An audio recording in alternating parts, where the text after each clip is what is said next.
SS news. నేను మీ శిరీష. ఇవాల్టి ముఖ్యాంశాలు. Headline sponsored by GNR golden diamonds, YSR junction, Narasannapeta. 13 ఏళ్లలోపు పిల్లలకు సోషల్ మీడియా బ్యాన్. అసెంబ్లీలో సీఎం చంద్రబాబు ప్రకటన. జలాశయానికి నీటిని తరలించే ఎత్తిపోత పనులను క్షేత్రస్థాయిలో పరిశీలన. హిరమండ్ల మండలంలో ఎత్తిపోతల పనులను పరిశీలించిన జిల్లా కలెక్టర్ స్వప్నిల్ దినకర్. అసెంబ్లీలో కూటమి ప్రభుత్వం ప్రవేశపెట్టిన బడ్జెట్పై సంపూర్ణ మద్దతు తెలిపిన ఎమ్మెల్యే కోన రవికుమార్.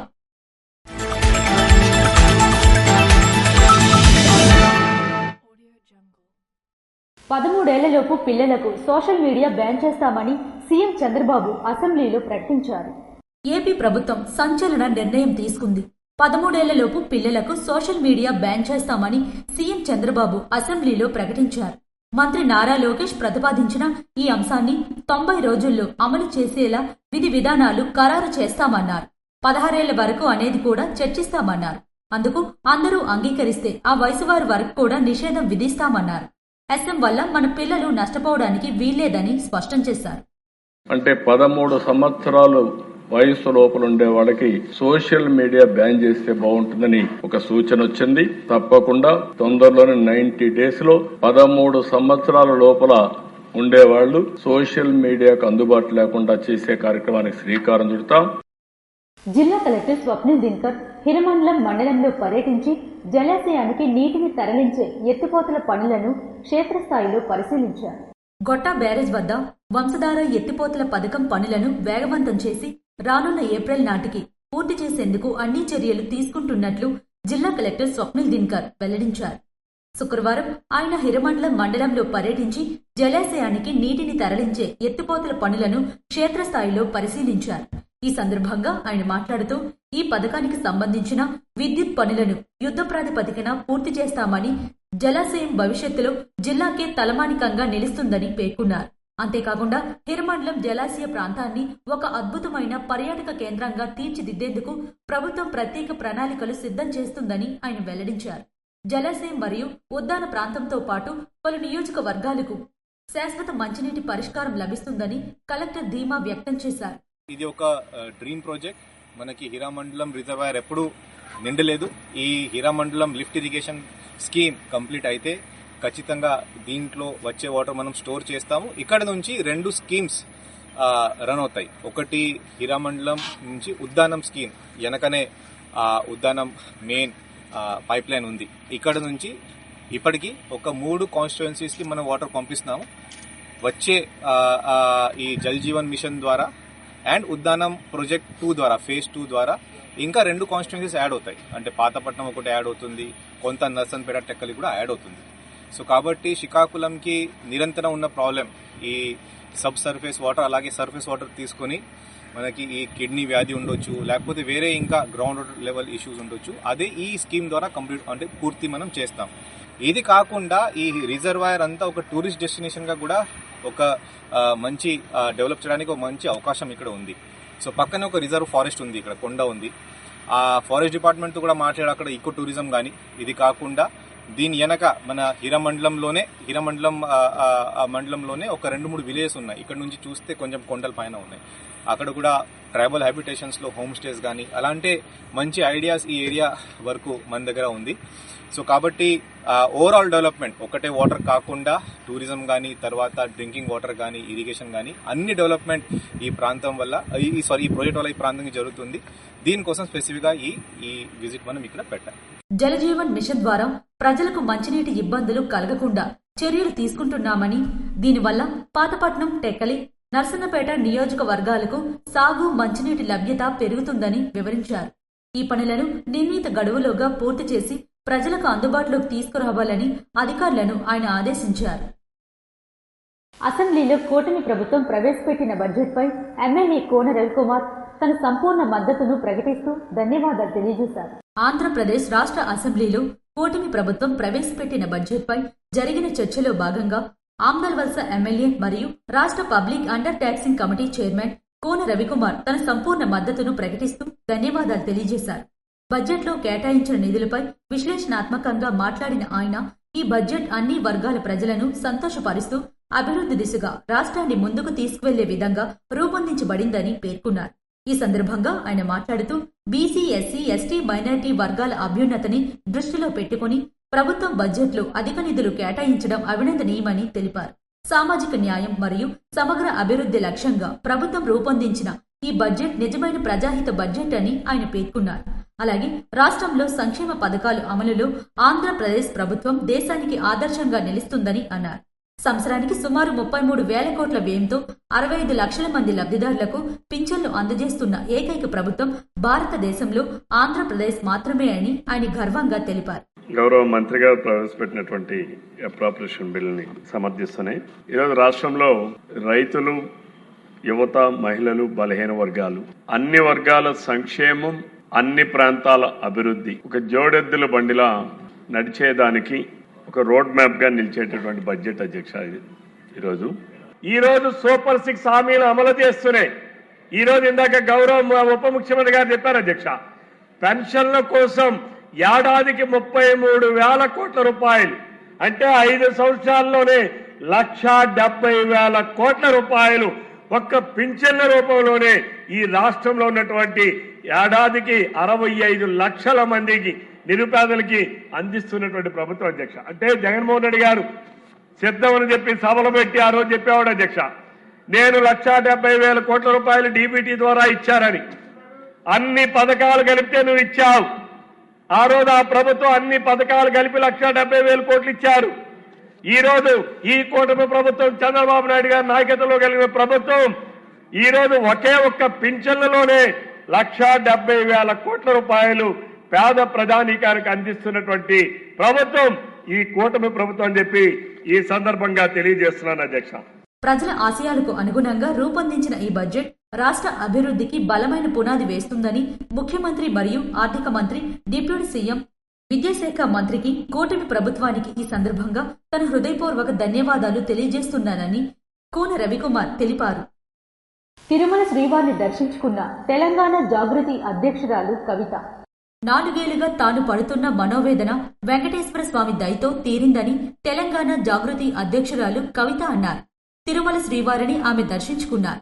తన భర్తతో కలిసి శుక్రవారం వేకువజామున శ్రీవారి అభిషేక సేవలో పాల్గొన్నారు. దర్శన అనంతరం రంగనాయకుల మండపంలో పండితులు వారికి ఆశీర్వచనం చేసి స్వామివారి తీర్థ ప్రసాదాలను అందజేశారు. ఈ సందర్భంగా కవిత మాట్లాడుతూ, ఢిల్లీ మద్యం కేసులో కోర్టు క్లీన్ చీట్ ఇవ్వడంతో శ్రీవారి మొక్కులు చెల్లించేందుకు కాలినడకన వచ్చానన్నారు. త్వరలో తెలంగాణలో రాజకీయ పార్టీ స్థాపించనున్నట్లు వెల్లడించారు. నేను గత 4 సంవత్సరాలుగా పడుతున్నటువంటి మనోవేదన ఆ స్వామివారి దయ వల్ల మరి కంప్లీట్ గా నేను ఏదైతే చెప్తూ వచ్చానో, సత్యం నా వైపు ఉంది, న్యాయం నా వైపు ఉంది, భగవంతుడు నా వైపు ఉన్నాడని చెప్తూ వచ్చాను. అదే నిజమని రుజువు చేస్తూ కంప్లీట్ గా కోర్టులో మరి క్లీన్ చీట్ రావడంతో స్వామివారికి కాలినడకన వచ్చి మొక్కు చెల్లించుకుంటానని అనుకున్నాను. దానికోసం ఇవాళ ఇక్కడికి రావడం జరిగింది. నిన్న కాలినడకన కొండకెక్కి ఈ రోజు పొద్దున్నే స్వామివారి దర్శనం చేసుకోవడం జరిగింది. మరి అదే విధంగా రాబోయే రోజులలో తెలంగాణ రాష్ట్రంలో తెలంగాణ ప్రజల పక్షాన తెలంగాణ ఇంటి పార్టీగా పనిచేయడానికి ఫ్యూచర్ లో పొలిటికల్ పార్టీని కూడా పెట్టబోతా ఉన్నాను. కాబట్టి దానికి కూడా ఖచ్చితంగా స్వామివారి ఆశీస్సులు ఉంటాయి, దయ ఉండాలని చెప్పి కోరుకొని మరి వాళ్ళు దర్శనం చేసుకోవడం జరిగింది. నేను ఎప్పుడు తిరుమలకు వచ్చినా ఒకటే కోరుకుంటాను, తెలంగాణ రాష్ట్రం బాగుండాలి, తెలంగాణ ప్రజలు బాగుండాలి, ఆంధ్ర రాష్ట్రం బాగుండాలి, ఆంధ్ర ప్రజలు బాగుండాలి. రాష్ట్రాలుగా మనం విడిపోయినా కూడా ప్రజలుగా కలిసి ఉండాలి, ప్రజలందరూ బాగుండాలని మనస్ఫూర్తిగా కోరుకుంటాను. అదే జరగాలని చెప్పి మళ్ళీ ఒకసారి ఆ భగవంతుని కోరుకుంటూ తామర ఎత్తిపోతల పథకం పనులను పరిశీలించిన జిల్లా కలెక్టర్ స్వప్నిల్ దినకర్. మహేంద్ర తనియా నదిపై ప్రతిపాదించిన తామర ఎత్తిపోతల పథకం ద్వారా సుమారు 11 గ్రామాల్లోని 3,850 ఎకరాలకు సాగునీరు అందించేందుకు ప్రణాళికలు సిద్ధం చేస్తున్నామని జిల్లా కలెక్టర్ స్వప్నిల్ దినకర్ పేర్కొన్నారు. ఈ మేరకు పాతపట్నం మండలంలో పర్యటించి తామర ఎత్తిపోతల పథకం నిర్మాణ ప్రాంతాన్ని, మహేంద్ర తనయా నది పరివాహక ప్రాంతాన్ని క్షేత్రస్థాయిలో పరిశీలించారు. ఈ సందర్భంగా ఆయన మాట్లాడుతూ, రైతులకు సాగునీటి ఇబ్బందులు కలగకుండా ఈ ఎత్తిపోతల పథకాన్ని అత్యంత ప్రాధాన్యతతో చేపడుతున్నట్లు వెల్లడించారు. ఈ పథకం ద్వారా ప్రధానంగా పెద్ద సున్నాపురం, తామర, తీమర, సీడి, మాకివలసతో పాటు మొత్తం 11 గ్రామాల రైతులకు శాశ్వత ప్రతిపాదకన సాగునీటి సౌకర్యం లభిస్తుందని కలెక్టర్ వివరించారు.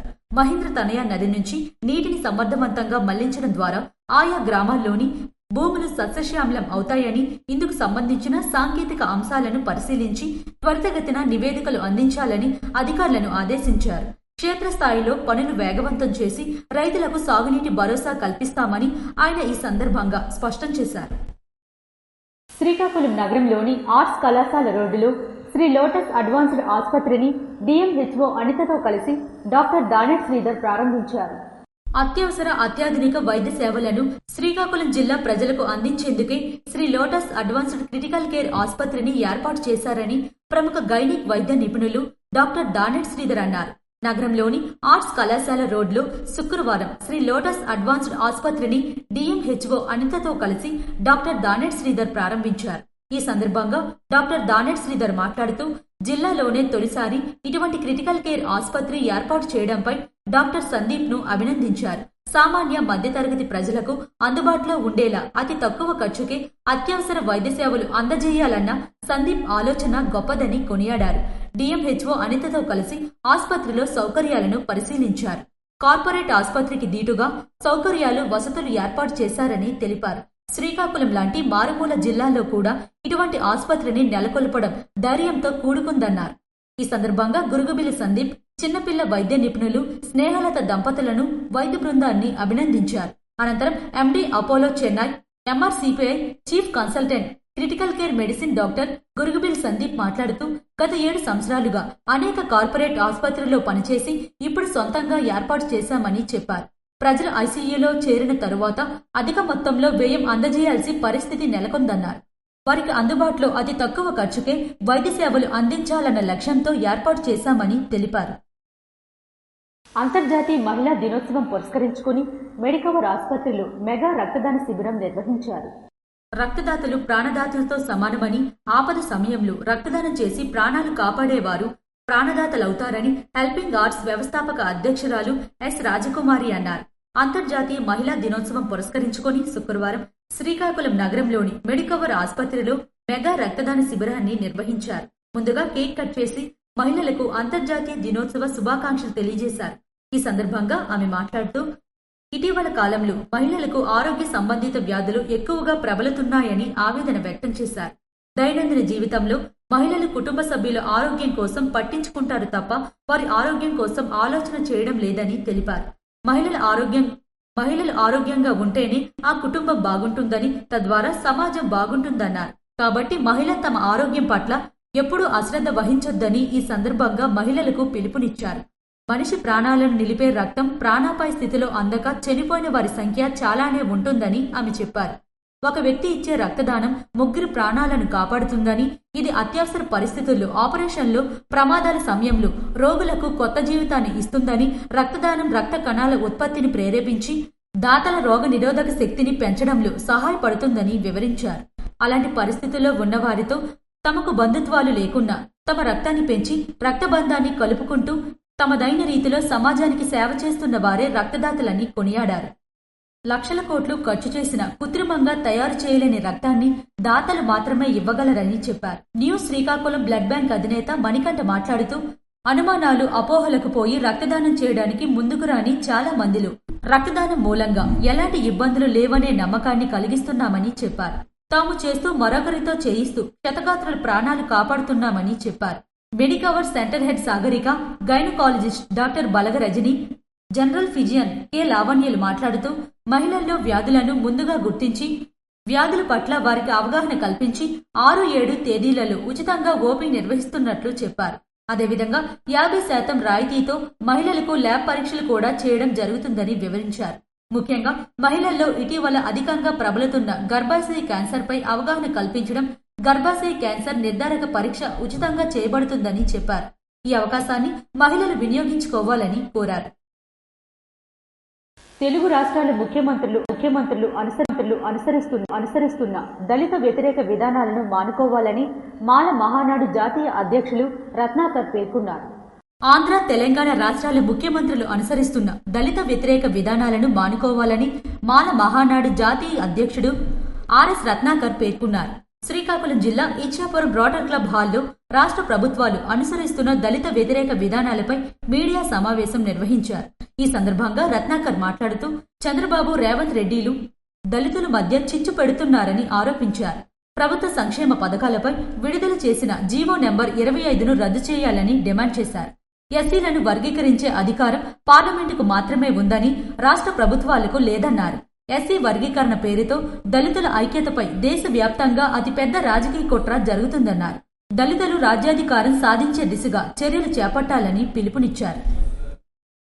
మహిళల భద్రతే మొదటి ప్రాధాన్యత అని జిల్లా ఎస్పీ కేవీ మహేశ్వర్ రెడ్డి స్పష్టీకరించారు. మహిళలు అత్యవసర సమయంలో జిల్లా పోలీస్ శాఖ అందిస్తున్న శక్తి యాప్ డైల్ 112 సేవలను సద్వినియోగం చేసుకోవాలని జిల్లా ఎస్పీ కేవీ మహేశ్వర్ రెడ్డి కోరారు. మహిళా దినోత్సవం వారోత్సవాల సందర్భంగా శ్రీకాకుళం పట్టణంలో కాకినాడ ఆదిత్య కళాశాలలో జిల్లా పోలీస్ శాఖ ఆధ్వర్యంలో జరిగిన మహిళల భద్రత సాధికారపై ఫ్లాష్ మాబ్ సందేశాత్మక లఘు చిత్రాల ప్రదర్శన అవగాహన కార్యక్రమంలో జిల్లా ఎస్పీ కేవీ మహేశ్వర్ రెడ్డి ముఖ్య అతిథిగా హాజరై విద్యార్థులను ఉద్దేశించి ప్రసంగించారు. శక్తి యాప్ను ఎలా వినియోగించాలో వివరంగా తెలియజేశారు. అత్యవసర పరిస్థితుల్లో యాప్లోని SOS బటన్ను నొక్కడం ద్వారా లేదా 112కు కాల్ చేయడం ద్వారా సమీపంలోని పోలీస్ సిబ్బంది తక్షణమే స్పందిస్తారని తెలిపారు. నారీ శక్తి అవగాహన కార్యక్రమంలో జిల్లా పోలీస్ యంత్రాంగం మొదట ప్రాధాన్యత వహిస్తారని తెలిపారు.